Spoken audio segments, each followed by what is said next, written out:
ನಿಮ್ಮೆಲ್ಲರಿಗೂ ತಿಳಿದಿರುವ ಹಾಗೆ ಭಾರತವು ಅಭಿವೃದ್ಧಿ ಹೊಂದುತ್ತಿರುವ ದೇಶವಾಗಿದೆ. ಈ ಹಿಂದೆ ಭಾರತವು ಅಭಿವೃದ್ಧಿಯನ್ನು ಹೊಂದಿತ್ತು. ಆದರೆ ಬ್ರಿಟಿಷರು ತಮ್ಮ ದುರಾಡಳಿತದಿಂದಾಗಿ ಭಾರತದ ಆರ್ಥಿಕ ವ್ಯವಸ್ಥೆ ತತ್ತರಿಸಿ ಹೋಯಿತು. ಆದರೆ ಈಗ ಭಾರತವು ಎಲ್ಲಾ ಕ್ಷೇತ್ರಗಳಲ್ಲಿಯೂ ಮುಂಚೂಣಿಯಲ್ಲಿದೆ. ಇನ್ನು ಕೆಲವೇ ವರ್ಷಗಳಲ್ಲಿ ಭಾರತವು ಅಭಿವೃದ್ಧಿ ಹೊಂದಿದ ದೇಶಗಳ ಪಟ್ಟಿಗೆ ಸೇರಿಕೊಳ್ಳಲಿದೆ. ಇದೆಲ್ಲದಕ್ಕೂ ಕಾರಣ ನಮ್ಮ ಶ್ರೇಷ್ಠ ಸಂವಿಧಾನ. ನಮ್ಮ ಸಂವಿಧಾನವು ಹಲವು ದೇಶಗಳ ಮಹಾನ್ ತತ್ವವನ್ನು ಹೊಂದಿದೆ. ನಾವೆಲ್ಲರೂ ನಮ್ಮ ಕರ್ತವ್ಯಗಳನ್ನು ಜವಾಬ್ದಾರಿಯುತವಾಗಿ ನಡೆಸೋಣ ಎಂದು ಹೇಳುತ್ತಾ ಈ ಸಭೆಯನ್ನು ಪ್ರಾರಂಭಿಸೋಣ. ಈ ಸಭೆಯಲ್ಲಿ ಕೆಲವು ವಿಷಯಗಳ ಬಗ್ಗೆ ಚರ್ಚಿಸೋಣ. ಚರ್ಚಿಸಲಾಗುವ ವಿಷಯಗಳು ಶಾಲೆಗೆ ಸಂಬಂಧಿತ, ನಮ್ಮ ಹಳ್ಳಿ ಕೋಲಾರ ಜಿಲ್ಲೆ ಹಾಗೂ ತಾಲೂಕಿಗೆ ಸಂಬಂಧಿಸಿದ, ನಮ್ಮ ಸಮಾಜಕ್ಕೆ ಸಂಬಂಧಿಸಿದ ವಿಷಯಗಳ ಬಗ್ಗೆ ಚರ್ಚಿಸೋಣ. ಮುಖ್ಯಮಂತ್ರಿಗಳೇ, ತಮ್ಮ ಸಂಪುಟ ಸಚಿವರನ್ನು ಪರಿಚಯಿಸಿ. ಮೇಡಮ್ ಸ್ಪೀಕರ್, ನಿಮಗೆ ವಂದಿಸುತ್ತಾ, ನಮ್ಮ ಈ ರಾಜ್ಯ ಆಡಳಿತದಲ್ಲಿ ಒಂದು ಮುಖ್ಯವಾದ ಪಾತ್ರೆಯನ್ನು ಪೋಷಿಸುವರು ನಮ್ಮ ಪಾರ್ಟಿ ಕಾರ್ಯಕರ್ತರು. ಅದರಲ್ಲಿ ಪ್ರಮುಖರು transport minister Yashingowda, home minister Ramesh, agriculture minister Pranav Dikshit, health minister Gaganashree, educational minister Samanvi, women and child welfare department Vinutha. ಇವರೆಲ್ಲರ ಜೊತೆಗೆ ಆಡಳಿತ ಪಕ್ಷದ ಎಂಎಲ್ಎ ದರ್ಶನ್ ಹಾಗೂ ವಿಷ್ಣುಪ್ರಿಯಾ, ವಿರೋಧ ಪಕ್ಷದ ನಾಯಕಿ ಜಯಶ್ರೀ, ವಿರೋಧ ಪಕ್ಷದ ಎಂಎಲ್ಎ ಸುಕೃತಾ ಹಾಗೂ ಸಾರಿಕಾ, ಇವರೆಲ್ಲರಿಗೂ ಸಭೆಗೆ ಸ್ವಾಗತಿಸುತ್ತೇನೆ. ಮುಖ್ಯಮಂತ್ರಿಗಳೇ ಹಾಗೂ ಸಂಪುಟ ಸಚಿವರೇ, ನಿಮ್ಮ ಇಲಾಖೆಯ ಬಗ್ಗೆ ಮಾಹಿತಿ ನೀಡಿ.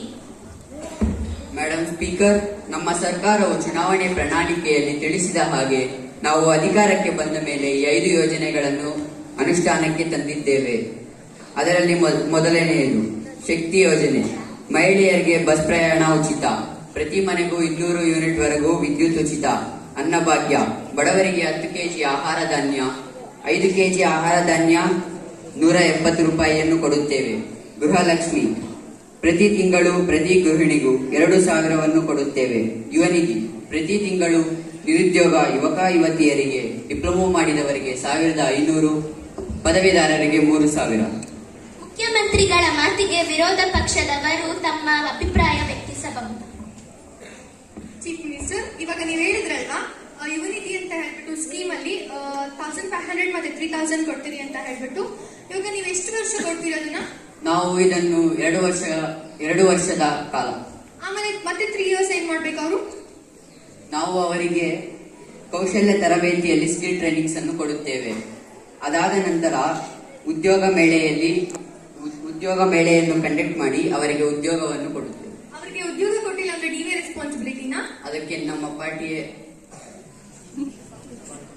ರೆಸ್ಪಾನ್ಸಿಬಿಲಿಟಿ. ಶಿಕ್ಷಣ ಸಚಿವೆ Samanvi. Hari Om.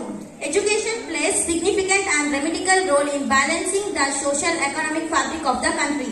In our Karnataka, there are presently 47,449 schools hosting 46,66,645 students and employing 1,73,647 teachers as the academic year of 2023 and 24. ವಿರೋಧ ಪಕ್ಷದವರೇ, ನೀವು ಗೌರ್ಮೆಂಟ್ ಸ್ಕೂಲ್ ಮಕ್ಕಳಿಗೆ ಮತ್ತೆ ಗೌರ್ಮೆಂಟ್ ಸ್ಕೂಲ್ಗೆ ಏನೇನು ಫೆಸಿಲಿಟೀಸ್ ಕೊಟ್ಟಿದ್ದೀರಾ? ನಾವು ಗೌರ್ಮೆಂಟ್ ಸ್ಕೂಲ್ ಮಕ್ಕಳಿಗೆ ಪ್ರೊಜೆಕ್ಟರ್ಸ್ ನ ಕೊಟ್ಟಿದೀವಿ, ಮತ್ತೆ ಲೈಬ್ರರೀಸ್ ನ ಬಿಲ್ಡ್ ಮಾಡಿದೀವಿ, ಟೀಚರ್ಸ್ ಗೆ ಸ್ಪೆಷಲ್ ಟ್ರೈನಿಂಗ್ಸ್ ಕೊಡ್ತಾ ಇದೀವಿ, ಮತ್ತೆ ಸ್ಟೂಡೆಂಟ್ಸ್ ಗೆ ಆಕ್ಟಿವಿಟಿ ಮೆಥಡ್ಸ್ ಅಲ್ಲಿ ನಾವು ಎಕ್ಸ್ಪ್ಲೈನ್ ಮಾಡ್ತಾ ಇದೀವಿ. ಮತ್ತೆ ಅಷ್ಟೆಲ್ಲ ನೀವು ಫೆಸಿಲಿಟೀಸ್ ಕೊಟ್ಟಿದ್ರು ಗೌರ್ಮೆಂಟ್ ಸ್ಕೂಲಲ್ಲಿ ಯಾಕೆ ಮಕ್ಕಳು ಕಡಿಮೆ ಆಗ್ತಿದ್ದಾರೆ? ಹೌದು, ನಾವು ಅಷ್ಟೊಂದೆಲ್ಲ ಫೆಸಿಲಿಟೀಸ್ ಕೊಟ್ಟಿದ್ರು ಸ್ಟೂಡೆಂಟ್ಸ್ ಕಮ್ಮಿ ಆಗ್ತಾ ಇದ್ದಾರೆ. ಅದಕ್ಕೆ ನಾವು DDPI ಜೊತೆ ಮತ್ತೆ ಎಜುಕೇಶನಲ್ ಡೈರೆಕ್ಟರ್ ಜೊತೆ ಮಾತಾಡಿ ಅದ್ರ ಬಗ್ಗೆ ಡಿಸಿಷನ್ ತಗೊಂಡು ಸ್ಟೆಪ್ಸ್ ತಗೊಂಡಿವಿ. ಇವಾಗ ನಮ್ಮ ಸ್ಕೂಲ್ ವಿಷಯ ಅಂತಾನೆ ತಗೊಳ್ಳೋಣ. ನಮ್ಮ ಸ್ಕೂಲಲ್ಲಿ ಎಲ್ಲಾ ತರದ ಕಲ್ಚರಲ್ ಆಕ್ಟಿವಿಟೀಸ್ ನ ಮಾಡ್ತೀವಿ. ಎಕ್ಸಿಬಿಷನ್ಸ್ ಅಲ್ಲಿ, ಸ್ಪೋರ್ಟ್ಸ್ ಅಲ್ಲಿ, ಬೇರೆ ಬೇರೆ ಎಲ್ಲಾ ಕೋಕರಿಕ್ಯುಲರ್ ಆಕ್ಟಿವಿಟೀಸ್ ಅಲ್ಲೂ ಸಹ ಭಾಗವಹಿಸಿ ಒಳ್ಳೆ ಒಳ್ಳೆ ಪ್ರೈಸಸ್ ನ ತಂದಿದ್ದೀವಿ. ಜೊತೆಗೆ ಇನ್ನು ನಮ್ಮ ಸ್ಕೂಲಲ್ಲಿ ಕೆಲವೊಂದು ಫೆಸಿಲಿಟೀಸ್ ಇನ್ನೂ ಬೇಕಾಗಿದೆ. ಸೈನ್ಸ್ ಲ್ಯಾಬ್ ಅಲ್ಲಿ ಕೆಲವೊಂದು ಕೆಮಿಕಲ್ಸ್ ಇಲ್ಲ, ಅದನ್ನ ಸರಿಯಾಗಿ ಯೂಸ್ ಮಾಡ್ಕೋತಿಲ್ಲ. ಮತ್ತೆ ಕಂಪ್ಯೂಟರ್ ಲ್ಯಾಬ್ ಅಲ್ಲಿ ಕೆಲವೊಂದು ಸಾಫ್ಟ್ವೇರ್ ಸಹ ಇಲ್ಲ, ಅದರಿಂದ ಮಕ್ಕಳಿಗೆ ಸ್ವಲ್ಪ ತೊಂದರೆ ಆಗ್ತಿದೆ. ಮತ್ತೆ ಅಸೆಂಬ್ಲಿ ಸಹ ಇನ್ನೂ ಸ್ವಲ್ಪ ಇನ್ನೊಂದು ಸ್ವಲ್ಪ ಲಾರ್ಜ್ ಆಗಿದ್ರೆ ಮಕ್ಕಳಿಗೆ ಕುತ್ಕೊಳ್ಳೋದಕ್ಕೂ ಎಲ್ಲದಕ್ಕೂ ಸರಿ ಹೋಗುತ್ತೆ. ಮತ್ತೆ ಪ್ಲೇ ಗ್ರೌಂಡ್ ಕೂಡ ಸ್ವಲ್ಪ ದೊಡ್ಡದಾಗಿ ಬೇಕಾಗಿದೆ. ಇದ್ರ ಬಗ್ಗೆ ನೀವು ಏನ್ ಸ್ಟೆಪ್ಸ್ ತಗೋತೀರಿ? ಇದ್ರ ಬಗ್ಗೆ ನಾವು HM ಸರ್ ಹತ್ರ ಮಾತಾಡಿ ಆಮೇಲೆ ನಾವು ಸ್ಟೆಪ್ಸ್ ನ ತಗೋತೀವಿ.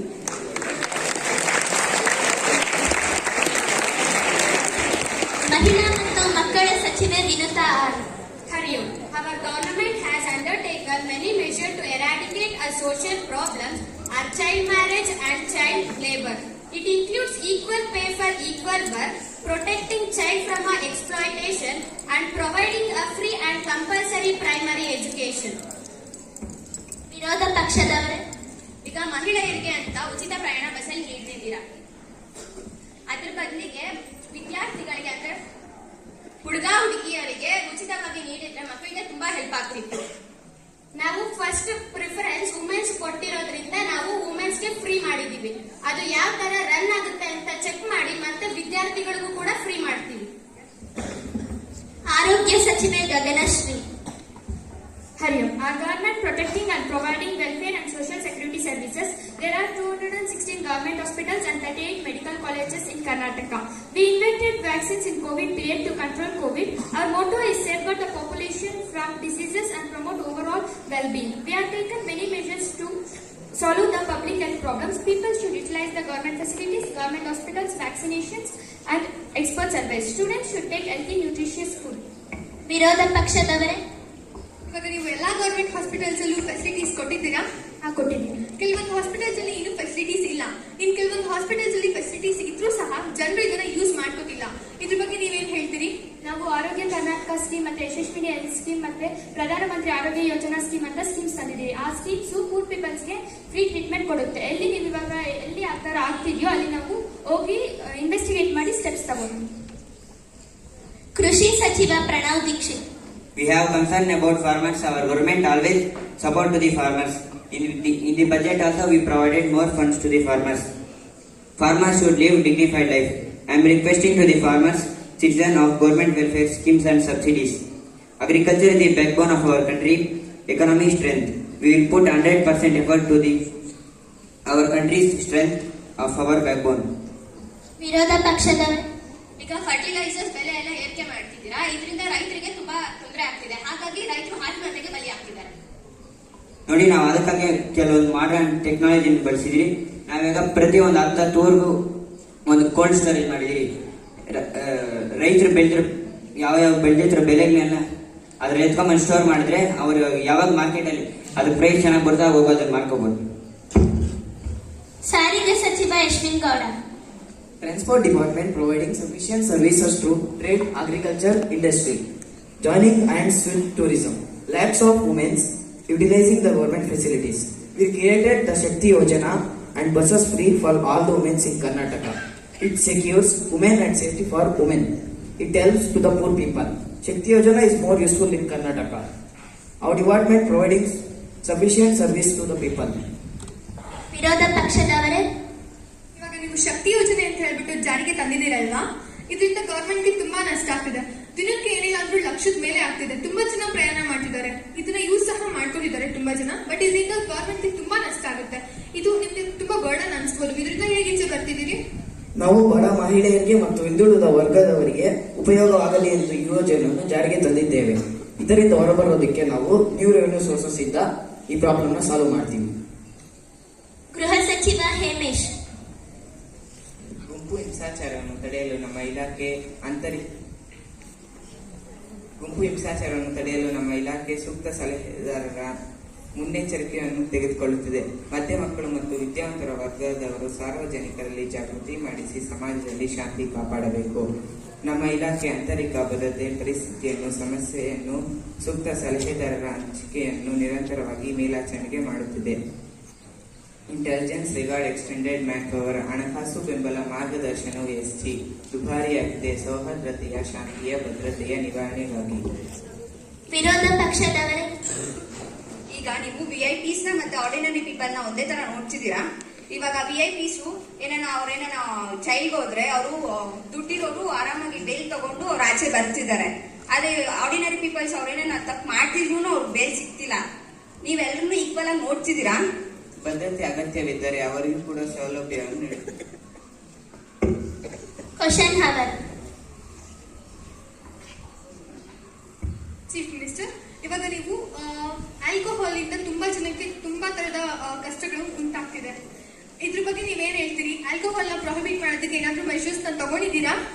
ಎಸ್, ನಾವು ಲಿಕ್ಕರ್ ಪ್ರಾಹಿಬಿಟ್ ನ ಮಾಡಿದಿರಿ. ಇಲ್ಲಿಗಲ್ ಆಗಿ ಯಾರಾದ್ರೂ ಲಿಕ್ಕರ್ ನ ಸಪ್ಲೈ ಮಾಡಿದ್ರೆ ನಮ್ಮ ಅಧಿಕಾರಿಗಳಿಗೆ ಇನ್ಫಾರ್ಮ್ ಮಾಡಿದ್ರೆ ನಾವು ಕಠಿಣ ಚರ್ಯೆಗಳನ್ನು ತೆಗೆದುಕೊಳ್ಳುತ್ತೇವೆ. ಎಜುಕೇಶನ್ ಮಿನಿಸ್ಟರ್ಗೆ ನನ್ನ ಪ್ರಶ್ನೆ ಬಂದು 14ರಿಂದ 18 ವರ್ಷದ ಮಕ್ಕಳಿಗೆ ಸೆಕೆಂಡ್ ಸ್ಟ್ಯಾಂಡರ್ಡ್ ಟೆಕ್ಸ್ಟ್ ಬುಕ್ ಓದಕ್ಕೂ ಬರ್ತಿಲ್ಲ. ಇದರಿಂದ ನೀವು ಯಾವ ಕ್ರಮಗಳನ್ನ ತಗೊಂಡಿದ್ದೀರಾ? ಯಾವ್ಯಾವ ಸ್ಟೂಡೆಂಟ್ಸ್ಗೆ ಯಾವ್ಯಾವ ಸಬ್ಜೆಕ್ಟ್ ಅಲ್ಲಿ ಇಂಟ್ರೆಸ್ಟ್ ಇದೆ ಅಂತ ನಾವು ಸರ್ವೆ ಮಾಡಿಬಿಟ್ಟು ಆ ಸಬ್ಜೆಕ್ಟ್ಸ್ ಅಲ್ಲಿ ಅವ್ರಿಗೆ ಇನ್ನ ಹೆಚ್ಚಿನ ಆಸಕ್ತಿ ಬರೋ ತರ ನಾವು ಅವ್ರಿಗೆ ಆಕ್ಟಿವಿಟಿ ಮೆಥಡ್ಸ್ ಅಲ್ಲಿ ಟೀಚ್ ಮಾಡ್ತಾ ಇದೀವಿ. ಕಲಿಕಾ ಚೈತನ್ಯ, ಕಲಿಕಾ ಬಲವರ್ತನೆ ಈ ತರ ಬುಕ್ಸ್ ಕೊಟ್ಟು ಅವ್ರಿಗೆ ಸಬ್ಜೆಕ್ಟ್ಸ್ ಅಲ್ಲಿ ಇನ್ನ ಚೆನ್ನಾಗಿ ಇಂಟ್ರೆಸ್ಟ್ ಮೂಡೋ ತರ ನಾವು ಅವ್ರಿಗೆ ಹೇಳ್ಕೊಡ್ತಾ ಇದೀವಿ. ಇದು ಹೆಲ್ತ್ ಮಿನಿಸ್ಟರ್ಗೆ. ಹಳ್ಳಿಗಳಲ್ಲಿ ಪ್ರೈಮರಿ ಸೆಂಟರ್ಸ್ ಇಲ್ಲ, ಇದ್ರೂ ಹೆಸರಿಗಷ್ಟೇ ಇದೆ, ಯಾಕೆ? ಹೋಲ್ ಕರ್ನಾಟಕದಲ್ಲಿ 2346 ಪ್ರೈಮರಿ ಸೆಂಟರ್ಸ್ ಇದೆ. ಅಲ್ಲಿ ನಾವು ನರ್ಸಸ್ ನ ಮತ್ತೆ ವಿಲೇಜ್ ಡಾಕ್ಟರ್ಸ್ ನ ಅಪಾಯಿಂಟ್ ಮಾಡಿದ್ದೀರಿ. ಎಲ್ಲೆಲ್ಲಿಗೋ ನಾವಲ್ಲಿ ನೋಡಿ ಸ್ಟೆಪ್ಸ್ ತಗೊಂತೀವಿ. ಎಜುಕೇಶನ್ ಮಿನಿಸ್ಟರ್ಗೆ, ಇವಾಗ ಸೆಂಟ್ರಲ್ ಗವರ್ನಮೆಂಟ್ ಅಲ್ಲಿ NEP ಪಾಲಿಸಿ ಅಂತ ಹೇಳ್ಬಿಟ್ಟು ಪಾಸ್ ಮಾಡಿದ್ರು. ಬಟ್ ನೀವು ಅದನ್ನ ಯಾಕೆ ಕ್ಯಾನ್ಸಲ್ ಮಾಡಿದ್ರಿ? ನಾವು ರೂಲಿಂಗ್ ಅಲ್ಲಿ ಇರ್ಬೇಕಾದ್ರೆ ನಾವು ಅದನ್ನ ಜಾರಿಗೆ ತಂದು ಎಲ್ಲಾ ಮಕ್ಕಳಿಗೂ ಉಪಯೋಗ ಆಗ್ಲಿ ಅಂತ ಹೇಳ್ಬಿಟ್ಟು ಇದ್ ಮಾಡಿದ್ವಿ. ಬಟ್ ನೀವು ಯಾಕೆ NEP ಇದನ್ನ ಪಾಲಿಸಿನ ಕ್ಯಾನ್ಸಲ್ ಮಾಡಿದ್ರಿ? ನಾವು ಬಹಳ ಜನ ಎಜುಕೇಶನಿಸ್ಟ್ ಮತ್ತೆ ನಾವು ಬಹಳ ಜನ ಎಕ್ಸ್ಪರ್ಟ್ಸ್ ಜೊತೆ ಮಾತಾಡ್ಬಿಟ್ಟು ನಮ್ಮ ಸ್ಟೇಟ್ಗೆ ಯಾವ ಎಜುಕೇಶನ್ ಸೂಟೇಬಲ್ ನಾವು ಎಜುಕೇಶನ್ ಪ್ರೊವೈಡ್ ಮಾಡಿದ್ದೀವಿ. ಆದ್ರೆ ಸೆಂಟ್ರಲ್ ಗವರ್ನಮೆಂಟ್ ಅಲ್ಲಿ ಇನ್ನೂ ಜಾಸ್ತಿ ಎಕ್ಸ್ಪರ್ಟ್ಸ್ ಇದಾರಲ್ವಾ, ಅದಕ್ಕಾಗಿ ಅವರು ಸಹ ಇದು ಕರೆಕ್ಟ್ ಅಂತ ಹೇಳ್ಬಿಟ್ಟು ಎಲ್ಲಾ ರಾಜ್ಯಗಳು ಅಳವಡಿಸಿ ಅಂತ ಹೇಳಿದಾರಲ್ವಾ, ನೀವ್ ಯಾಕೆ ಅದನ್ನ ಅಪೋಸ್ ಮಾಡ್ತಾ ಇದೀರಿ? ಅಲ್ಲಿ ಎಕ್ಸ್ಪರ್ಟ್ಸ್ ಇರ್ಬೋದು, ಬಟ್ ನಮ್ಮಲ್ಲಿ ಸಹ ಎಕ್ಸ್ಪರ್ಟ್ಸ್ ಇದಾರೆ. ಅವ್ರೇನ್ ಡಿಸಿಷನ್ ತಗೊಂಡಿದಾರೋ ನಾವು ಅದರ್ವೈಸ್ ನಾವ್ ಇನ್ನ ತುಂಬಾ ಕೇಳಿ ಅವ್ರ ಬಗ್ಗೆ ಸಜೆಷನ್ ತಗೊಂಡೆ ನಾವು ಅದನ್ನ ಪ್ರೊವೈಡ್ ಮಾಡಿರೋದು. ಇವಾಗ NEP ಪಾಲಿಸಿನ ನೀವು ಕ್ಯಾನ್ಸಲ್ ಮಾಡಿದ್ದೆ ಆದ್ರೆ ಬೇರೆ ಯಾವ್ದಾದ್ರು ಪಾಲಿಸೀಸ್ ನ ತರೋದಕ್ಕೆ ಯೋಚನೆ ಮಾಡ್ತೀರಾ? ಹೌದು, ಮಾಡಿದೀವಿ. ನಾವು ನ್ಯೂ ಎಜುಕೇಶನ್ ಪಾಲಿಸಿ ಅಂತ ತರಬೇಕು ಅನ್ಕೊಂಡಿದೀವಿ. ಅದ್ರಲ್ಲಿ ನಾವು ಒಳ್ಳೆ ಎಜುಕೇಶನ್ ಪ್ರೊವೈಡ್ ಮಾಡ್ಬೇಕು ಅಂತ ಅನ್ಕೊಂಡಿದೀವಿ. ಅಗ್ರಿಕಲ್ಚರ್ ಮಿನಿಸ್ಟರ್ಗೆ, ಇವಾಗ ರೈತರು ಬೆಳೆಯೋ ಬೆಳೆಗೆ ಅವರು ಮಾರ್ಕೆಟ್ಗೆ ಎತ್ಕೊಂಡು ಹೋಗಿ ಅಲ್ಲಿ ಮೀಡಿಯೇಟರ್ಸ್ ತುಂಬಾ ಜನ ಬರ್ತಾರೆ. ಅವರು ರೈತರು ಎಷ್ಟು ಬಂಡವಾಳ ಹಾಕಿರ್ತಾರೋ ಅದರ ಅರ್ಧ ಪಟ್ಟು ತುಂಬಾ ಜನಕ್ಕೆ ಸಿಗ್ತಿಲ್ಲ. ಅದರಿಂದ ತುಂಬಾ ಜನ ರೈತರು ಸೂಸೈಡ್ ಮಾಡ್ಕೊಂತಿದ್ದಾರೆ. ಇದ್ರ ಬಗ್ಗೆ ನಿಮ್ಮ ಒಪಿನಿಯನ್? ನೋಡಿ, ನಮ್ಮ ಗೌರ್ಮೆಂಟ್ ರೈತರಿಗೆ ಬೇಕಾಗಿರೋ ಸಬ್ಸಿಡೀಸ್ನೆಲ್ಲ ಪ್ರೊವೈಡ್ ಮಾಡ್ತಾರೆ. ಅವ್ರೇನಾದ್ರು ನಾವು ಕೊಡೋ ಸಬ್ಸಿಡೀಸ್ ನೀಟಾಗಿ ಯುಟಿಲೈಸ್ ಮಾಡ್ಕೊಂಡ್ರೆ ಅವ್ರಿಗೆ ಯಾವುದೇ ಆಗಿರೋ ಪ್ರಾಬ್ಲಮ್ಸ್ ಬರಲ್ಲ. ಹೋಮ್ ಮಿನಿಸ್ಟರ್ಗೆ ನನ್ನ ಕ್ವೆಶನ್, ಇವಾಗ ಕ್ರೈಮ್ ರೇಟು ನಾವು ರೂಲಿಂಗ್ ಅಲ್ಲಿ ಇರ್ಬೇಕಾದ್ರೆ 46% ಇತ್ತು. ಬಟ್ ನೀವು ಇನ್ನು 1 year ಸಹ ಆಗಿಲ್ಲ, ಅವಾಗಲೇ ನೀವು ರೂಲಿಂಗ್ ಬಂದಾಗಿಂದ ಕ್ರೈಮ್ ರೇಟ್ ತುಂಬಾ ಜಾಸ್ತಿ ಆಗಿದೆ. ಇದ್ರ ಬಗ್ಗೆ ನೀವೇನು ಹೇಳ್ತೀರಿ? ಕ್ರೈಮ್ ರೇಟ್ ಕಡಿಮೆ ಮಾಡೋಕೆ ನಗರ ಮಟ್ಟದಲ್ಲಿ ಮತ್ತು ಗ್ರಾಮ ಮಟ್ಟದಲ್ಲಿ ಒಂದು ಗ್ರೂಪ್ಸ್ ಮಾಡಿ ಅವರಿಗೆ ಕೆಲವು ಅಧಿಕಾರಗಳನ್ನು ಕೊಟ್ಟು ಅವರು ಕ್ರಮವನ್ನು ಕೈಗೊಂಡಿದ್ದಾರೆ. ನನ್ನ ಪ್ರಶ್ನೆ ಬಂದು ಚೀಫ್ ಮಿನಿಸ್ಟರ್ಗೆ. ಗವರ್ಮೆಂಟ್ ಅಫಿಷಿಯಲ್ಸ್ ದುಡ್ಡು ತಗೊಂಡು ಕೆಲಸ ಮಾಡ್ತಿದ್ದಾರೆ, ಕರಪ್ಷನ್ ಮಾಡ್ತಿದ್ದಾರೆ. ಅದರಿಂದ ನೀವು ಕ್ರಮಗಳನ್ನ ಯಾವ ತರ ತಗೊಂಡಿದ್ದೀರಾ? ನಮ್ಮ ಅಧಿಕಾರಿಗಳಿಗೆ ನೀವು ಆ ತರ ಯಾರಾದ್ರೂ ಮಾಡುವಾಗ ಇನ್ಫಾರ್ಮ್ ಮಾಡಿದ್ರೆ ನಾವು ಕಠಿಣ ಚರ್ಯೆಗಳನ್ನು ತೆಗೆದುಕೊಳ್ಳುತ್ತೇವೆ. ನನ್ನ ಕ್ವೆಶನ್ ಹೆಲ್ತ್ ಮಿನಿಸ್ಟರ್ಗೆ, ಜನರ ಆರೋಗ್ಯ ಸುಧಾರಿಸಲು ನೀವು ಯಾವ ಕ್ರಮಗಳನ್ನು ಕೈಗೊಂಡಿದ್ದೀರಾ? ನಾವು ಆಯುರ್ವೇದಿಕ್ ಹಾಸ್ಪಿಟಲ್ಸ್ ಮತ್ತೆ ಯುನಾನಿ ಅನ್ನೋ ಹಾಸ್ಪಿಟಲ್ಸ್ ನ ಕಟ್ಟಿದೀವಿ. ಅದರಿಂದ ಜನರಿಗೆ ಆರೋಗ್ಯ ಇದಾವೆ. ನನ್ನ ಕ್ವೆಶನ್ ಟ್ರಾನ್ಸ್ಪೋರ್ಟ್ ಮಿನಿಸ್ಟರ್ಗೆ,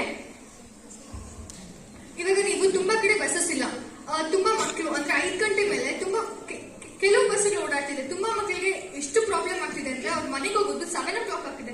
ಎಸ್ಪೆಷಲಿ ನೀವು women and child welfare department ಇದೆ ಅಲ್ವಾ, ಅದರಲ್ಲಿ ವುಮೆನ್ ಮಾತ್ರ ಇದ್ ಮಾಡ್ತಿದ್ವಿ. ಬಟ್ ಚೈಲ್ಡ್ ಅನ್ನೋದಿದೆಯಲ್ಲ, ಮಕ್ಕಳಿಗೂ ಅಷ್ಟೇ. ಮಕ್ಕಳಿಗೆ ತುಂಬಾ ಪ್ರಾಬ್ಲಮ್ ಆಗ್ತದೆ. ಬೆಳಗ್ಗೆ ತುಂಬಾ ರಶ್ ಇರುತ್ತೆ ಶಕ್ತಿ ಯೋಜನೆಯಿಂದ, ಸಾಯಂಕಾಲ ಯಾವಾಗಾದ್ರೂ ಹೋಗ್ಲಿ ರಶ್ ಇರುತ್ತೆ. ಇದ್ರ ಬಗ್ಗೆ ನೀವೇನು ಹೇಳ್ತೀರಿ? ಮಕ್ಕಳಿಗಂತ ಬೇರೆ ಏನಾದ್ರೂ ಬಸ್ಸಸ್ ನ ಬಿಡ್ತೀರಾ, ಇಲ್ಲಾಂದ್ರೆ ಅದೇ ಬಸ್ಸಸ್ ಅಲ್ಲೇ ಮಕ್ಕಳು ಕಷ್ಟ ಪಟ್ಕೊಂಡು ಓಡಾಡ್ಕೊಂಡು ಹೋಗ್ತಿರ್ಬೇಕಾ?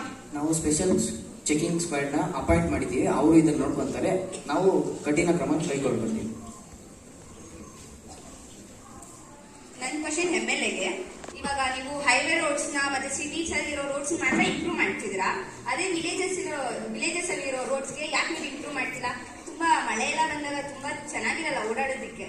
ಅದು ಏನು ಎಲ್ಲ ಇಂಪ್ರೂವ್ ಮಾಡ್ತೀರಾ ಇಲ್ಲ ಹಾಗೆ ಹೋಗ್ತೀರಾ? ಇಂಪ್ರೂವ್ ಮಾಡ್ತೀರಿ. ಯಾವ ಸ್ಥಳಗಳಲ್ಲಿ ಇಲ್ಲೋ ಆ ಸ್ಥಳಗಳಿಗೆ ಭೇಟಿ ನೀಡಿ ಅವ್ರಿಗೆ ಏನೇನು ಬೇಕೋ ಅದನ್ನೆಲ್ಲ ಪ್ರೊವೈಡ್ ಮಾಡಿ ಇಂಪ್ರೂವ್ ಮಾಡ್ತೀವಿ. ನನ್ನ ಪ್ರಶ್ನೆ ಬಂದು MLAಗೆ. ರೋಡ್ಸ್ ನಲ್ಲಿ ಸ್ಟ್ರೀಟ್ ಲೈಟ್ಸ್ ಇಲ್ಲ, ಮತ್ತೆ ಡ್ರೈನೇಜಸ್ ವ್ಯವಸ್ಥೆ ಇಲ್ಲ.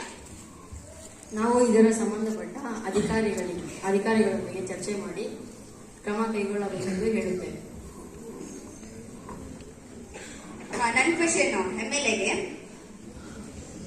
ಈಗ ಕೋಲಾರ ಅಂತಾನೆ ತಗೊಳೋಣ. ಇವಾಗ ಕೋಲಾರಲ್ಲಿ ಪ್ರೊಡ್ಯೂಸ್ ಆಗೋ ಬೇಸ್ ನೆಲ್ಲ ಎತ್ಕೊಂಡ್ಬಂದು ಸಿಟೀಸ್ ಔಟ್ಕಟ್ಸ್ ಅಲ್ಲಿ ಎಲ್ಲ ಡಂಪ್ ಮಾಡ್ತಿದ್ದಾರೆ.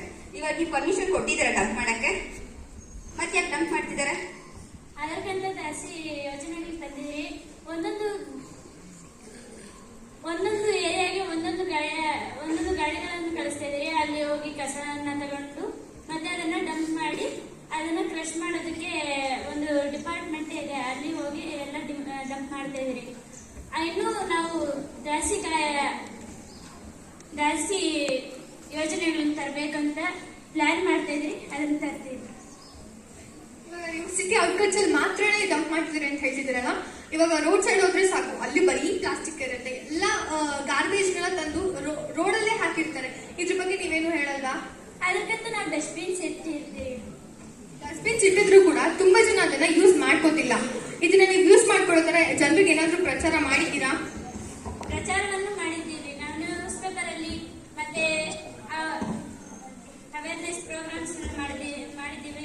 ಇನ್ನೂ ಒಂದಷ್ಟು ಪ್ರೋಗ್ರಾಮ್ಸ್ ಅನ್ನು ಮಾಡ್ತಾ ಇದೀವಿ ಕೂಡ. ನನ್ನ ಪ್ರಶ್ನೆ ಬಂದು CMಗೆ. ಭಿಕ್ಷಾಟನೆ ಮತ್ತು ನಿರುದ್ಯೋಗದ ಬಗ್ಗೆ ಯಾವ ಕ್ರಮಗಳನ್ನ ತಗೊಂಡಿದ್ದೀರಾ? ನಾವು ಇದಕ್ಕಾಗಿ ಒಂದು ಯೋಜನೆಯನ್ನು ಜಾರಿಗೆ ತಂದಿದ್ದೇವೆ. ಅದು ಸಮಾಜ ಕಲ್ಯಾಣ ಇಲಾಖೆ ಹಲವಾರು ಸಮಾಜ ಕಲ್ಯಾಣ ಕಾರ್ಯಕ್ರಮಗಳನ್ನು ನಾವು ಕೈಗೊಂಡಿದ್ದೇವೆ. ಸಮಾಜದಲ್ಲಿ ಘನತೆಯಿಂದ ಜೀವನ ನಡೆಸುವುದಕ್ಕಾಗಿ ಈ ಯೋಜನೆಯನ್ನು ಜಾರಿಗೆ ತರಲಾಗಿದೆ. ನನ್ನ ಕ್ವಶನ್ ಬಂದು ಹೆಲ್ತ್ ಮಿನಿಸ್ಟರ್. ಇವಾಗ ನೀವು ಹೇಳಿದ್ರಲ್ವಾ ಯಶಸ್ವಿನಿ ಯೋಜನಾ, ಪ್ರಧಾನಮಂತ್ರಿ ಮೋದಿ ಅವ್ರ ಯೋಜನಾ ಅಂತ ಅಲ್ಲ, ಅದನ್ನ 100% ಯೂಸ್ ಮಾಡ್ಕೊಂತಿದಾರ ಜನರು? ಯೂಸ್ ಮಾಡ್ಕೊಂತಿದ್ದಾರೆ. ಯಾವ ತರ? ಅದು ಪೂರ್ ಪೀಪಲ್ಸ್ಗೆ ಫ್ರೀ ಟ್ರೀಟ್ಮೆಂಟ್ ಕೊಡ್ತಾ ಇದೀವಿ. ಅದ್ರ ಬಗ್ಗೆ ನೀವೇನಾದ್ರು ಅವೇರ್ನೆಸ್ ಮೂಡಿಸಿದ್ದೀರಾ? ಪ್ರೋಗ್ರಾಮ್ಸ್ ಮಾಡಿದ್ವಿ. ಇವಾಗ ನೀವು ಅವೇರ್ನೆಸ್ ಪ್ರೋಗ್ರಾಮ್ಸ್ ಮಾಡಿದೀರಿ ಅಂತ ಹೇಳಿದ್ರಲ್ಲ, ಒಂದೆರಡು ಹೇಳಿ. ಅವರೇ, ಇಷ್ಟೊಂದು ವಿರೋಧ ಪಕ್ಷದವರು ಅವ್ರ ಕ್ವಶನ್ ಕೇಳಿದ್ದಾರೆ. ಅವರು ಹೋದ ವರ್ಷದಲ್ಲಿ ಅವರು ಅಧಿಕಾರದಲ್ಲಿದ್ದಾಗ ಏನೇನು ಮಾಡಿದ್ದಾರೆ? ನಾವು ತುಂಬಾ ತರದ ಅಭಿವೃದ್ಧಿ ಕಾರ್ಯಕ್ರಮವನ್ನ ಮಾಡಿದೀವಿ. ಅದ್ರಲ್ಲಿ ಹೇಳ್ಬೇಕಂದ್ರೆ ನಾವು ತಂದಿರುವಂತ ಪಾಲಿಸೀಸ್ ನ ನೀವು ತುಂಬಾ ಕ್ಯಾನ್ಸಲ್ ಮಾಡ್ತೀವಿ. ಅದೇನಕ್ಕೆ ಅಂತ ಗೊತ್ತಿಲ್ಲ. ಯೂಸ್ಲೆಸ್ ಅದೆಲ್ಲ ಸುಮ್ಮನೆ ಏನಕ್ಕೆ ಕ್ಯಾನ್ಸಲ್ ಮಾಡ್ತೀವಿ? ಇವಾಗ ನಾವು NEP ಪ್ರೋಗ್ರಾಮ್ ಅಂತ ತಂದ್ವಿ, ಅದನ್ನ ಯಾಕೆ ಕ್ಯಾನ್ಸಲ್ ಮಾಡ್ತೀವಿ? ಮತ್ತೆ APMC ರೂಲ್, ಅದು ಸೆಂಟ್ರಲ್ ಗವರ್ಮೆಂಟ್ ಅಲ್ಲಿ ಪಾಸ್ ಆಗಿತ್ತು. ಅದಕ್ಕೆ ನಾವು ನಮ್ಮ ಸ್ಟೇಟ್ಗೆ ತಗೊಂಡ್ರಿ, ಬಟ್ ನೀವು ಬೇಡ ಅಂದ್ರಿ. ಮತ್ತೆ NEPನೂ ಅಷ್ಟೇ. ಕೇಳಿಸ್ಕೊಳ್ಳಿ. NEP ಇದೆಲ್ಲ, NEP ನ ಇಡೀ ಸೆಂಟ್ರಲ್ ಗವರ್ಮೆಂಟ್ ಅನೌನ್ಸ್ ಮಾಡಿದಾಗ ಎಲ್ಲಾ ರಾಜ್ಯಗಳಲ್ಲೂ ಫಸ್ಟ್ ತಗೊಂಡಿದ್ದೆ ನಮ್ ಕರ್ನಾಟಕ. ಆದ್ರೆ ನೀವು ಅದನ್ನ ಯಾಕೆ ಕ್ಯಾನ್ಸಲ್ ಮಾಡಿದ್ರಿ? NEP ಯಾಕೆ ಕ್ಯಾನ್ಸಲ್ ಮಾಡಿದೆ ಅಂತ ನಾನು ಅವಾಗ ಹೇಳಿದೆ. ಅವಾಗ ನಾನು ನಿಮ್ಗೆ ಹೇಳಿದೆ ಯಾಕೆ ಕ್ಯಾನ್ಸಲ್ ಮಾಡಿದೆ ಅಂತ. ನೀವು ಅವಾಗಲೇ ಹೇಳಿದ್ರಲ್ವಾ ಏನಕ್ಕೆ ಕ್ಯಾನ್ಸಲ್ ಮಾಡಿದ್ರಿ ಅಂತ. ಇವಾಗ ಸೆಂಟ್ರಲ್ ಗವರ್ಮೆಂಟ್ ಇಂದ ಸ್ಟೇಟ್ ಅಲ್ಲಿ ತುಂಬಾ ಎಕ್ಸ್ಪರ್ಟ್ಸ್ ಇರ್ತಾರ. ಎಕ್ಸ್ಪರ್ಟ್ಸ್ ಇದ್ದಾರೆ. ಅವ್ರು ಏನ್ ಮಾಡ್ತಿದ್ದಾರೆ? ಅವ್ರು ಗೈಡೆನ್ಸ್ ಕೊಟ್ಟಿದ್ದಾರೆ. ಏನ್ ಗೈಡೆನ್ಸ್ ಕೊಟ್ಟಿದ್ದಾರೆ? ಇವಾಗ NEP ಇಂದ ಏನ್ ಪ್ರಾಬ್ಲಮ್ ಆಗ್ತಿದೆ ನಿಮ್ಗೆ ಹೇಳಿ? ಪ್ರಾಬ್ಲಮ್ ಇಂದ ನಮ್ಮ ಸ್ಟೇಟ್ಗೆ ಸೂಟೇಬಲ್ ಅಂತ ನಾವು ಕ್ಯಾನ್ಸಲ್ ಮಾಡಿದೀವಿ. ಇವಾಗ ಸೆಂಟ್ರಲ್ ಗವರ್ಮೆಂಟ್ ಅನೌನ್ಸ್ ಮಾಡಿದೆ ಅಂದ್ರೆ ಕಂಟ್ರಿನೇ ಅನೌನ್ಸ್ ಮಾಡಿದೆ ಸ್ಟೇಟ್ ಎಲ್ಲ ತಗೊಳ್ಳಿ ಅಂತ. ಬಟ್ ನೀವು ಯಾಕೆ ಕ್ಯಾನ್ಸಲ್ ಮಾಡ್ತಿದ್ದೀರಿ? ನಾವು ಹೇಳ್ಬಾರ, ನಾವು ಅದಕ್ಕಿಂತ ಬೆಸ್ಟ್ ಎಜುಕೇಶನ್ ಪಾಲಿಸಿನ ಕೊಡ್ಬೇಕು ಅಂತ ಮಾಡಿದೀವಿ. ಕ್ಯಾನ್ಸಲ್ ಮಾಡಿ ಹಾಫ್ ಇಯರ್ ಮೇಲಾಯ್ತು, 6 months ಮೇಲಾಯ್ತು. ಬಟ್ ಅದರಿಂದ ಬೇರೆ ಪಾಲಿಸೀಸ್ ತರೋ ತರ ಏನು ಮಾಡೇ ಇಲ್ಲ. ಯಾವ ಪಾಲಿಸಿ ತಂದಿದ್ದೀರಿ? ನಾವು ತಂದಿದೀವಲ್ಲ, ಸರ್ವ ಶಿಕ್ಷಣ ಅಭಿಯಾನ ತಂದಿದೀವಿ, ಮತ್ತೆ ಬೇರೆ ಬೇರೆ ತರ ಪಾಲಿಸಿ ಎಲ್ಲ ತಂದಿದೀವಿ ನಾವು. ಅದನ್ನ ಮಕ್ಳು ಯೂಸ್ ಮಾಡ್ಕೋತಿದಾರ? ಬಾಲ ಸೇವಾ ಸ್ಕೀಮ್ಸ್ ತಂದಿದೀವಿ, ಅದನ್ನ ಸಹ ಯೂಸ್ ಮಾಡ್ಕೋತಾ ಇದಾರೆ. ಬಾಲ ಸೇವಾ ಸ್ಕೀಮ್ಸ್ ಅಂತ ಹೇಳಿದ್ರಲ್ಲ, ಅದೇನ್ ಮಾಡುತ್ತೆ ಹೇಳಿ? ಅದು ಯಾರ್ಯಾರ ಸ್ಟೂಡೆಂಟ್ಸ್ ಗೆ ಸ್ಕಾಲರ್ಶಿಪ್ ವೈಸ್ 3500 ಅಮೌಂಟ್ಸ್ ನ ಕೊಡುತ್ತೆ. ಯಾರು ತುಂಬಾ ಫೈನಾನ್ಷಿಯಲ್ ಆಗಿ ಕೂರಿದಾರೋ ಅವ್ರಿಗೆ 3500 rupees ನ ಪ್ರೊವೈಡ್ ಮಾಡ್ತೀವಿ. 3500 rupees ಅವ್ರ ಹೋಲ್ ಇಯರ್ಗೆ ಸರಿ ಹೋಗುತ್ತಾ? ಹೋಲ್ ಇಯರ್ ಸರಿ ಹೋಗಲ್ಲ, ಬಟ್ ಅವ್ರಿಗೆ ಒಂದ್ ಸ್ವಲ್ಪ ಆದ್ರೆ ಹೆಲ್ಪ್ ಆಗುತ್ತಲ್ಲ. ಅದರಿಂದ ಸ್ವಲ್ಪ ಹೆಲ್ಪ್ ಆಗಲ್ಲ. ಕೆಲವೊಂದ್ ಕಡೆ ಫೀಸಸ್ 20,000 ಮೇಲೆ ಇರುತ್ತೆ. ಬಟ್ ನೀವು ಅದನ್ನ 1500 or 3500 ಕೊಟ್ರೆ ಅವ್ರಿಗೇನು ಯೂಸ್ ಆಗೋದಿಲ್ಲ. ನೀವು ಇಷ್ಟೆಲ್ಲ ಮಾಡಿದ್ದಾರೆ ಅಂತ ಹೇಳಿದ್ರಲ್ಲ, ಇಷ್ಟು ಯಾಕೆ ಇರಲಿಲ್ಲ ನೀವು? ನೀವು 5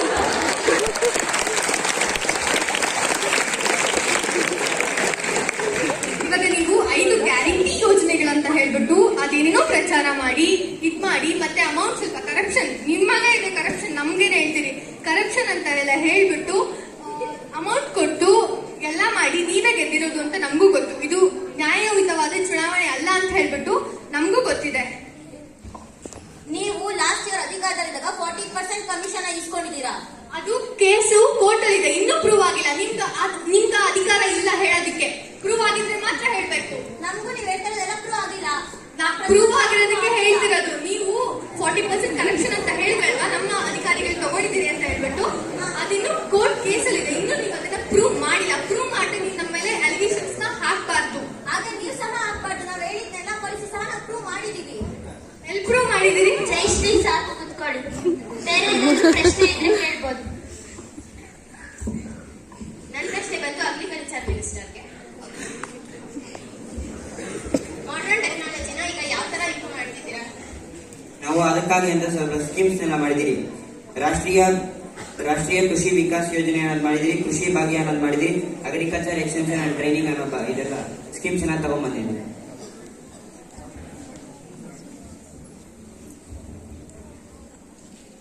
ಇವಾಗ ನೀವು MLA ಇಷ್ಟೊಂದು ದಿನ ಮಾತಾಡಿದ್ರಲ್ಲ, ರೋಡ್ಸ್ ತುಂಬಾ ಗಲೀಜಾಗಿದೆ. ಏನಾದ್ರೂ VIPs ಮಿನಿಸ್ಟರ್ಸ್ ಯಾರಾದ್ರೂ ಬಂದ್ರೆ ಮಾತ್ರನೇ ರೋಡ್ಸ್ ಪ್ಯಾಚ್ ವರ್ಕ್ ಮಾಡ್ತಾರೆ. ಆ ಪ್ಯಾಚ್ ವರ್ಕ್ ತುಂಬಾ ಸತಿ ಇರಲ್ಲ. ಆ ಪ್ಯಾಚ್ ವರ್ಕ್ ಎಲ್ಲ ಸ್ವಲ್ಪ ದಿವಸ ಇರುತ್ತೆ, ಮತ್ತೆ ಅದೇ ಸ್ಥಿತಿನೇ ಬಂದಿರುತ್ತೆ.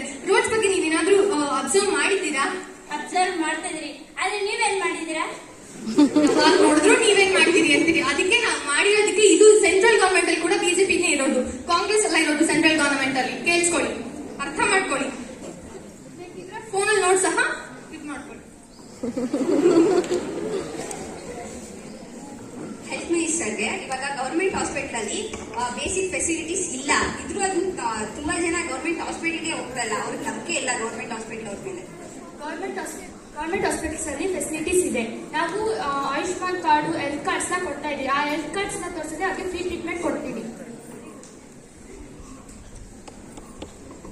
ನನ್ನ ಪ್ರಶ್ನೆ ಬಂದು MLAಗೆ.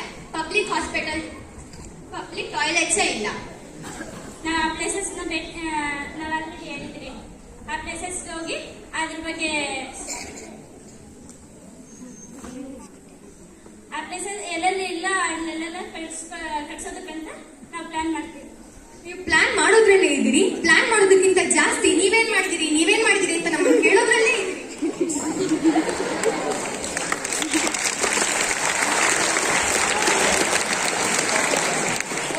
ನೀವು ಆಡಳಿತದಲ್ಲಿದ್ದಾಗ ಕಟ್ಸಿದ್ರ ಶೌಚಾಲಯಗಳನ್ನ? ನಾವು ಕಟ್ಸಿದೀವಿ. ಅದನ್ನ ನೀವು ಆಡಳಿತಕ್ಕೆ ಬಂದಾಗಿಂದ ಮ್ಯಾನೇಜ್ ಮಾಡಕ್ ಆಗದೆ ಅದು ಹಾಳಾಗೋಗಿದೆ. ಎಲ್ಲ ಕಟ್ಸಿದ್ರ ಸ್ವಲ್ಪ ಹೇಳಿ. ಎಲ್ಲಾ ಕಡೆನೂ ಕಟ್ಸಿದೀವಿ. ಇವಾಗ ಪಬ್ಲಿಕ್ ವಾಶ್ರೂಮ್ಸ್ ಎಲ್ಲಿದೆ ಅಂತ ಹೇಳ್ಬಿಟ್ಟು ಹುಡ್ಕೊಂಡು ಹೋಗೋದಕ್ಕೆ ಆಗೋದಿಲ್ಲ. ಹಂಗೆ ನಾವು ಸಹ ಒಂದ್ ನಿಮಿಷ ಕೇಳಿಸ್ಕೊಳ್ಳಿ. ನಾವು ಕ್ವಶನ್ ಕೇಳಕ್ಕಂತ ಇವಾಗ ನಾವು ಲಾಸ್ಟ್ ಟೈಮ್ ಪಬ್ಲಿಕ್ ವಾಶ್ರೂಮ್ಸ್ ಎಲ್ಲಾನು ಕಟ್ಸಿದೀವಿ. ಕಟ್ಸಿದಾಗ ಅದಕ್ಕೆ ಬಜೆಟ್ ಅಲ್ಲಿ ಇಷ್ಟು ಅಮೌಂಟ್ ಅಂತ ತಗೊಂಡ್ಬಿಟ್ಟು ನೀವು ಅಪೋಸಿಷನ್ ಇರೋವಾಗ ನಿಮ್ಮ ಎದುರುಗಡೆನೆ ಈ ಪಾಲಿಸಿನ ಸ್ಪೀಕರ್ ಹೇಳ್ಬಿಟ್ಟು ಜಾರಿಗೆ ತಂದಿದ್ದೀವಿ ನಾವು. ಹೌದಾ ಮೇಡಮ್? ಹೌದು. ಅವಾಗ ನೀವು ಬಾಯ್ ಮುಚ್ಕೊಂಡಿರ್ಬಿಟ್ಟು ಇವಾಗ ನೀವು ಹೇಳಿದ್ರೆ ಹೇಗ್ ಸರಿ ಹೋಗುತ್ತೆ ಹೇಳಿ? ಅವಾಗ ಹೇಳ್ಬೇಕಿತ್ತಲ್ವಾ? ಎಲ್ಲಾ ಆಕ್ಟ್ಸ್ ಪಾಸ್ ಆಗಿದ್ದಾದ್ಮೇಲೆ ನೀವು ಹೇಳಿದ್ರೆ ನಾವೇನ್ ಮಾಡಕ್ಕಾಗುತ್ತೆ? ನಾವು ಬಂದು ಇನ್ನೂ 1 ವರ್ಷ ಕೂಡ ಆಗಿಲ್ಲ. ಅದೇ ನಾನು ಹೇಳ್ತಾ ಇರೋದು. ಹೆಲ್ತ್ ಮಿನಿಸ್ಟರ್ಗೆ. ಪಂಚಾಯತಿಗೆ ಬರುವಂತ ದುಡ್ಡನ್ನ ಯಾವ ತರ ಆರೋಗ್ಯಕ್ಕಾಗಿ ಉಪಯೋಗಿಸ್ಕೊಳ್ತಿದ್ದೀರಾ? ನಾವು ಪಂಚಾಯತ್ ಬರೋ ದುಡ್ಡನ್ನ ಕೋವಿಡ್ ಟೈಮಲ್ಲಿ ರೋಡ್ಸ್ಗೆ ಸ್ಯಾನಿಟೇಷನ್ ಮಾಡೋ ತರ, ಮತ್ತೆ ಮಕ್ಕಳಿಗೆ ಅಂಗನವಾಡಿಯಲ್ಲಿ ಪೋಲಿಯೋ ಹಾಕ್ಸಿದ್ದು ಆಶಾ ವರ್ಕರ್ಗೆ ಸ್ಯಾಲರೀಸ್ ನ ಕೊಡ್ತಾ ಇದ್ವಿ.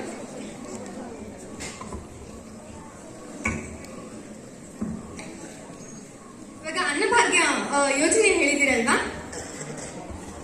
ಹೇಳಿದ್ದೀವಿ. ಅದ್ರಲ್ಲಿ 5 kgs ಮಾತ್ರ ಅಕ್ಕಿ ಕೊಟ್ಬಿಟ್ಟು ಮತ್ತೆ 170 rupees ಯಾಕೆ ಕೊಡ್ತಾ ಇದ್ವಿ? ನಾವು 10 kg ಕೊಡ್ತೀವಿ ಅಂತ ಹೇಳಿದ್ದೀವಿ. ಆದರೆ ಆಹಾರ ಧಾನ್ಯ ಕಮ್ಮಿ ಇರೋ ಕಾರಣದಿಂದ ನಾವು ಪ್ರಸ್ತುತಕ್ಕೆ 5 kg ಆಹಾರ ಧಾನ್ಯ 170 ರೂಪಾಯಿಯನ್ನು ಕೊಡುತ್ತೇವೆ. ನೀವು ಬೇರೆ ಕಡೆಯಿಂದ ಅಕ್ಕಿನ ತರಿಸೋದಕ್ಕಿಂತ ನಮ್ಮ ರಾಜ್ಯದಲ್ಲಿ ಅಕ್ಕಿನ ಬೆಳೆಯೋದಕ್ಕೆ ನೀವು ಒಳ್ಳೆ ಫೆಸಿಲಿಟೀಸ್ ಮಾಡಿಕೊಟ್ರೆ ಇನ್ನೂ ಚೆನ್ನಾಗಿರುತ್ತೆ. ಅಗ್ರಿಕಲ್ಚರ್ ಮಿನಿಸ್ಟರ್ ಹತ್ರ ನಾವು ಮಾತಾಡಿದ್ದೀರಿ, ಅದನ್ನು ಜಾರಿಗೆ ತರುತ್ತಾರೆ. ಬೇರೆ ಪ್ರಶ್ನೆ ಇದೆಯಾ? ಯುವ ಸಂಸತ್ತಿಗೆ ಮುಖ್ಯೋಪಾಧ್ಯಾಯರು ವೇದಿಕೆ ಮೇಲೆ ಬರಬೇಕೆಂದು ಕೇಳಿಕೊಳ್ಳುತ್ತೇನೆ.